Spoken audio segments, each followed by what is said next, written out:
इस बार भी हम पैसे रखेंगे, इस बार भी हम बढ़ाएंगे। बिल्कुल पंजाब के लोग जो बड़े ईमानदार लोग हैं, पंजाब के लोग ईमानदारी से हमें टैक्स देते हैं। जो टैक्स का पैसा है वो एक एक रुपया जो है हम लोगों की भलाई के लिए काम खर्च करते हैं। लोगों से वादा किया था, जितने वादे हमने किए थे उनको हम पूरा लगातार कर रहे हैं, उन वादों को पूरा कर रहे हैं। सो आने वाले बजट में भी बिल्कुल इन चीज़ों का ध्यान रखा जाएगा। जो हमारी प्रायोरिटी सेक्टर है, वो जितनी हमारी गारंटियां थी वही हमारे प्रायोरिटी सेक्टर रहेंगे। हमारी महिलाओं को हमने सम्मान राशि देनी है, उसके लिए भी हम आने वाले समय में उसका भी प्रबंध कर रहे हैं। बिल्कुल ये गारंटी पूरी होगी, उसके लिए थोड़ा समय लगेगा, वक्त लगेगा, पर लेकिन ये गारंटी हम पूरी करेंगे। अब तो नशा बहुत कम हो गया, धीरे धीरे धीरे जैसे हम करप्शन को खत्म कर रहे हैं, वो भी एक दीमक की तरह पंजाब को खा रही थी। जैसे हम करप्शन को खत्म कर रहे हैं, भ्रष्टाचार को खत्म कर रहे हैं, वैसे ही हम नशों को खत्म कर रहे हैं। बुधवार को आम बजट है वो पेश किया गया है, लेकिन अगर हम बात करें ऑपोजिशन पार्टी की यानी विपक्षी पार्टी की, तो साफ तौर पर उनका कहना है कि इस बार के बजट में विपक्षी यानी खास तौर पर जो उनके राज्यों को कुछ नहीं मिला। खास तौर पर अगर हम बात करें पंजाब की, ज्यादा बात करने के लिए इस वक्त हमारे साथ पंजाब के वित्त मंत्री हरपाल सिंह चीमा साहब है। चीमा जी, कल आम बजट है वो पेश हुआ है। मोदी सरकार का आम चुनाव से पहले ये आखिरी बजट था, किस तरह से देखते इस बजट को? देखिए, जे केंद्र सरकार का मैं समझता है इस साल का, इस रजीम का जो है वो अंतिम बजट उन्होंने पेश किया है। उस बजट ने पंजाब को नाराज किया है, पंजाब के युवाओं को नाराज किया है, पंजाब के जो किसान है, जो फार्मर है, उसको नाराज किया है। पंजाब का दलित भाईचारा जो वो शेड्यूल कास्ट लोग हैं उनको बहुत नाराज किया है। ना ही तो कोई भी ऐसा प्रावधान उस बजट में किया है कि पंजाब के किसान की आमदन दुगनी हो जाए, ना ही पंजाब के किसान की कर्ज की बात की गई है, ना ही पंजाब के नौजवान को, युवा को नौकरी देने का कहीं भी कोई प्रावधान है। सो मैं समझता हूँ ये बजट अल्टीमेटली एक बार फिर पंजाब के अगेंस्ट ही इसको पेश किया गया है, और पंजाब का कोई भी इसमें ध्यान नहीं रखा है। जितनी डिमांड्स हमने प्री बजट मीटिंग में मैडम निर्मला सीतारमन जी को दी थी, उस पे एक पे भी कहीं भी विचार नहीं किया गया।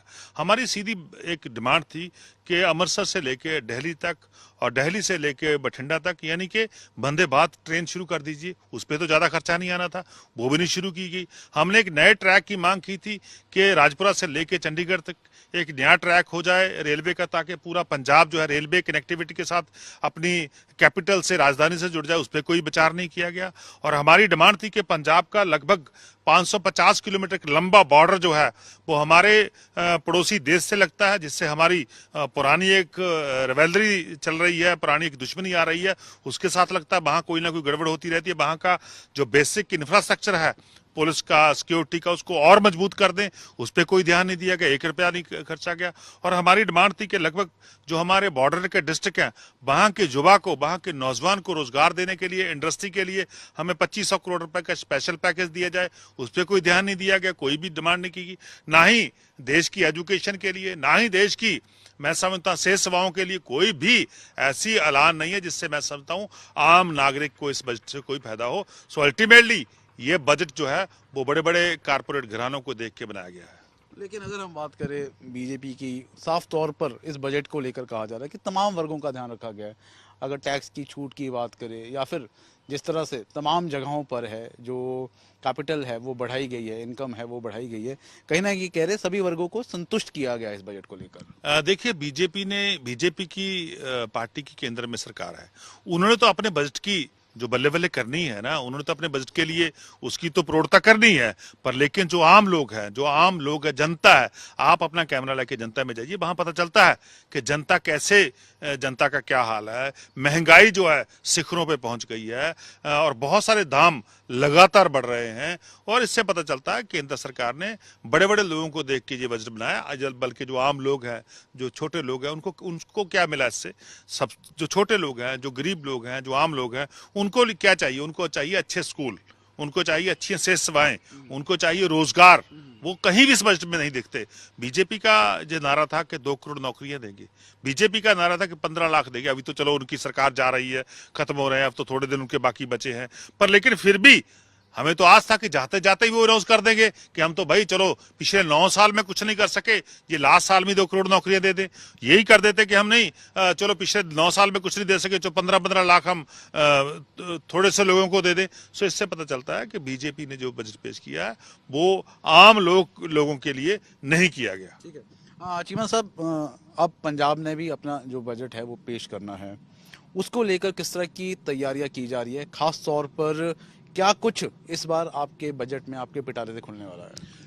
देखिए, लगातार हमारी बैठक जो हमारी मीटिंग्स है वो डिफरेंट डिपार्टमेंट के साथ, डिफरेंट जो पंजाब के लोग हैं उनके साथ लगातार हमारी मीटिंग्स हो रही हैं। हम लोगों से मीटिंग कर रहे हैं, डिपार्टमेंट से मीटिंग कर रहे हैं, बिल्कुल इनपुट लेके जो हमारा बजट आने वाला बजट है वो पंजाब के लोगों की जितनी भी उनकी समस्याएं हैं उनको ध्यान में रख के बनाया जाएगा। हमारी जितनी भी गारंटियां हमारे सुप्रीमो अरविंद केजरीवाल जी ने, पंजाब के माननीय मुख्यमंत्री सरदार भगवंत सिंह मान जी ने जितनी भी गारंटियां दी थी उनको ध्यान में रख के तैयार किया जाएगा और सभी हम गारंटियों को पूरा करने की ओर बढ़ रहे हैं। जितनी गारंटियां दी थी उसमें 300 यूनिट माफ करने की बात थी वो हमने पहले ही कर दी। 1 करोड़ रुपया सम्मान राशि जो है हमने, जो पंजाब का कोई भी सैनिक सरहद पे चाहे पंजाब में शहीद होगा उसको हमने 1 करोड़ रुपया सम्मान राशि देने का ऐलान किया था, वो हमने पूरा कर दिया। एजुकेशन का बजट हमने बढ़ा दिया। मोहल्ला क्लिनिक खोलने हमने पंजाब में स्टार्ट कर दिया। पहली सरकार है जिसने with in 10 months with in पहले 10 महीनों में अपने ज्यादातर गारंटियां अपनी पूरी कर चुके हैं। थोड़ी बाकी बची है, थोड़ी रहती हैं, उनको बड़ी जल्दी पूरा कर देंगे। चीमा साहब, आपने ना 3 चीज़ें कही है जो गारंटीज है। 10 महीने का समय है जिसमें 300 यूनिट मुफ्त देने की बात थी। मोहल्ला क्लिनिक के 500 हो गए हैं। उसके अलावा एमिनेंस स्कूल है वो खोल रहे हैं आप। इन तमाम चीज़ों के लिए बजट अलॉटमेंट कैसे करेंगे? कैसे जो पंजाब की, क्योंकि आप लगातार कह रहे हैं कि पंजाब के ऊपर कर्जा है, पिछली सरकारें वो कर्जे में छोड़ कर गई है, कैसे उस कर्जे से उभारा जाएगा और इन तमाम जो योजनाएं जो गारंटीज आपने दी है उसको कैसे पार पाया जाएगा? देखिए, जब मैंने पहला बजट, आम आदमी पार्टी की सरकार का पहला बजट पेश किया था, तब मैं चाहे एजुकेशन का बजट हो चाहे मोहल्ला क्लिनिक का बजट हो, बिल्कुल इसके लिए हमने प्रावधान अलग से किया था, पैसे अलग से रखे थे। इस बार भी हम पैसे रखेंगे, इस बार भी हम बजट बढ़ाएंगे। बिल्कुल पंजाब के लोग जो बड़े ईमानदार लोग हैं, पंजाब के लोग ईमानदारी से हमें टैक्स देते हैं। जो टैक्स का पैसा वो एक एक रुपया जो है हम लोगों की भलाई के लिए काम खर्च करते हैं।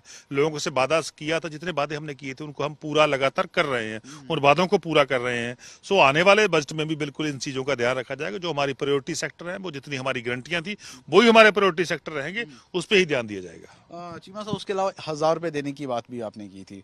क्या इस बार का बजट में वो प्रोविजन आप रखोगे कि 1000 रुपये जो है वो दिए जाएंगे जो आपने गारंटी की दी है? देखिए, बहुत सारी गारंटियां हमने पूरी कर दी। 1-2 गारंटियां रह चुकी हैं, बिल्कुल इसमें कोई शक नहीं, वो उनको भी पूरा करेंगे, बहुत जल्द पूरा करेंगे। इसके लिए जितना हमारे पास बजट आ रहा है, जितना हमारे पास पैसा आ रहा है, उसको हम लोगों की भलाई के लिए खर्च कर रहे हैं और ये गारंटी हम बिल्कुल पूरी करेंगे। हमारी महिलाओं को हमने सम्मान राशि देनी है, उसके लिए भी हम आने वाले समय में उसका भी प्रबंध कर रहे हैं।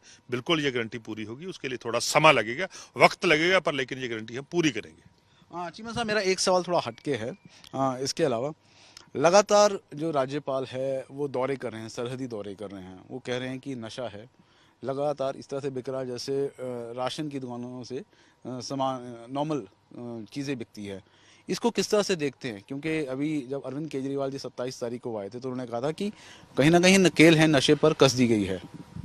देखिए, मैं समझता हूँ मानयोग राज्यपाल जी को अपने ओहदे की गरिमा को बना के रखना चाहिए।